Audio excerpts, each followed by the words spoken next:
Let's see this question students, what it is saying. ये statement based question है, इसमें दो स्टेटमेंट्स दे रखे हैं 1 and 2।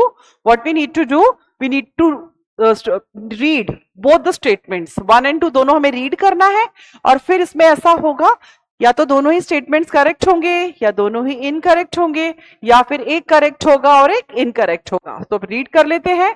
सर्जिकल मेथड जैसे vasectomy and tubectomy, it prevents conception. Yes, conception का मतलब क्या होता है बच्चों? फर्टिलाइजेशन को ये प्रिवेंट करता है। क्या करता है? प्रिवेंट करता है। तो when we talk about surgical method, जब हम सर्जिकल मेथड की बात करते हैं तब हम बात करते हैं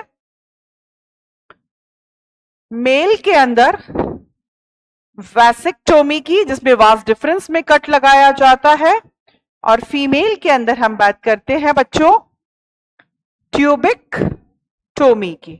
आई think it will be clear to you. तो ये सही है, इससे फर्टिलाइजेशन को रोका जा सकता है।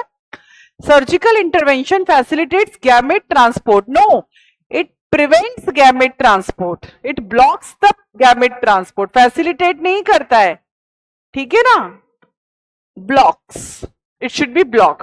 हमेशा याद रखिए, जब भी सर्जिकल मेथड यूज में लिया जाता है, ये एक इरिवर्सिबल, ऑलमोस्ट इरिवर्सिबल मेथड है, और उसके अलावा इसके अंदर गैमेट का फॉर्मेशन तो होगा, बट गैमेट का जो ट्रांसपोर्ट है फर्टिलाइजेशन साइट तक, वो नहीं हो पाएगा। I think it will be clear to you. तो इसका मतलब ये कि ये स्टेटमेंट बिल्कुल करेक्ट है और नीचे वाला रॉन्ग है।